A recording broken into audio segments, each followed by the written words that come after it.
की आम्हाला गद्दार गद्दार गद्दार गद्दार म्हणून लोकांनी चिडवलं. हे शिवसेना प्रमुखांचे कार्यकर्ते राहिले नाही, हे शिवसेना प्रमुखांच्या तालमीमधले कार्यकर्ते राहिले नाही. यांनी शिवसेना पक्षाशी गद्दारी केली. पण आम्ही शिवसेना पक्षाशी गद्दारी केली नाही. आम्ही भगव्याशी एकनिष्ठ राहिल्यामुळे जेवढे आमदार आम्ही फुटलो होतो तेवढेचे तेवढे आमदार निवडून आले. आम्ही या जळगाव जिल्ह्यामध्ये हा आमचा रेकॉर्ड आहे. सांगायचं अर्थ असा आहे की आम्ही तत्वाशी कधी फारकत घेतली नाही. ज्यांनी तत्वाशी फारकत घेतली त्यांची स्थिती आज या महाराष्ट्रामध्ये काय आपण बघतोय. आम्ही रक्ताचं पालन करून शिवसेना वाढवली. हा जो गुलाबराव पाटील दिसतोय या जळगाव जिल्ह्यामध्ये जेवढ्या शाखा आहेत गणेश राणाजी नंतर सगळ्यात जास्त जर शाखा कोणी केल्या असतील मुंबई झाला तर या गुलाबराव पाटलांनी केलेल्या आहे. आता कुठला तालुका नाही त्यावेळेस एकच जिल्हा प्रमुख असायचा. रावेर टू चाळीसगाव एवढा प्रवास त्या काळामध्ये वयाचा 26 वर्षाचा असताना मी शिवसेनेचा जिल्हा प्रमुख झालो आणि 5 वर्ष संघटना बांधण्याकरता या ठिकाणी प्रयत्न केला. मग बैलगाडी मी तात्याराव साहेब आम्ही बरोबरच होतो त्यावेळेस बैलगाडीवर आम्ही शाखा केल्या, ट्रॅक्टरवर जाऊन शाखा केल्या, सायकलीवर जाऊन शाखा केलेल्या आहेत. रात्रंदिवस मोटरसायकलीवर आमच्या शाखा व्हायच्या.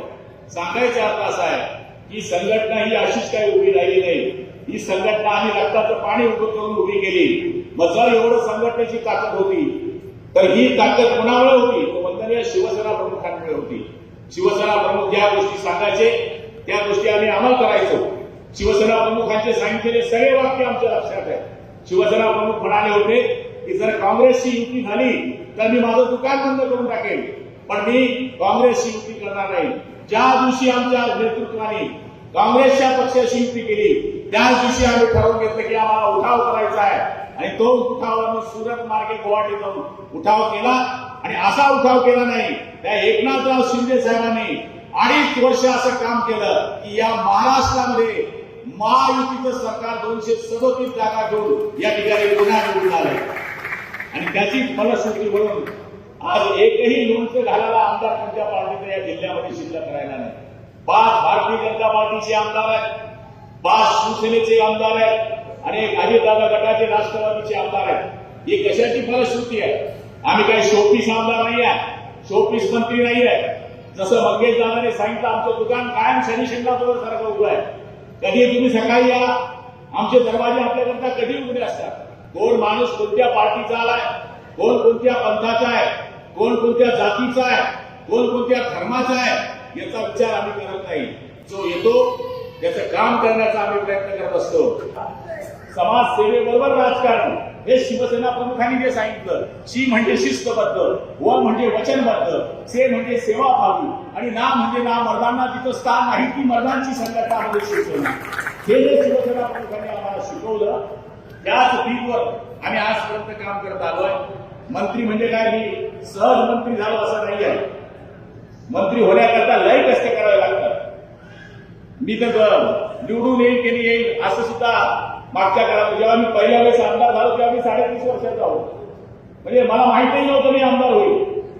जिल्हा प्रमुख झालो, गेटला उभा राहिलो, सभापती झालो, तिकीट मिळालं, आमदार झालो. आणि अशा माणसासमोर आमदार झालो की महेंद्रसिंग पाटील म्हणजे एक नावाजलेलं नाव होते, वक्ता होता, खरडा वक्ता होता, आर्थिक मजबूत होता. पण भाजप शिवसेनेच्या त्या काळामध्ये कार्यकर्त्यांच्या बळावर या ठिकाणी आपण आमदार होऊ शकतो. आमचं शिवसेना प्रमुखांचं म्हणणं हेच होतं, महाराष्ट्रामध्ये मराठी आणि महाराष्ट्राच्या बाहेर आपण कार्य करू तो हिंदू म्हणून काम करू. आणि आपण हिंदू आहेत याचा आम्हाला अभिमान आहे. हिंदुस्थानामध्ये जो राहतो तो हिंदू आणि महाराष्ट्रात जो राहतो मराठी या भरोश्यावर शिवसेना वाढली. आणि आज त्याच माध्यमातून एकनाथरावजी शिंदे साहेब काम करतायत. बघा, एक माणूस शिवसेनेमध्ये उठाव करून 2.5 वर्ष मुख्यमंत्री असताना काय काय योजना राबवल्या हे आपल्याला सांगायची गरज नाहीये. लाडक्या बहिणीला माझ्या माहितीप्रमाणे जर योजना आली नसती तर कदाचित महिलांची टक्केवारी मतदानात जर कमी झाली असती तर आपलं सरकारही आलं नसतं. पण त्यावेळेस आदरणीय मुख्यमंत्री असतील, आदरणीय दोघं उपमुख्यमंत्री असतील, त्या काळातले सगळ्यांनी सहकार्य केलं. कॅबिनेटनी तो ठराव मंजूर केला आणि महिलांच्या पगाराचं काम सुरू केलं. मुलींना मोफत शिक्षण देणारा पहिला निर्णय या देशामध्ये कुठल्या राज्याने घेतला असेल तर तो महाराष्ट्र राज्याने घेतला. एकनाथरावजी शिंदे साहेब, देवेंद्रजी, राजूदादाच्या त्या काळाच्या सरकारने घेतला.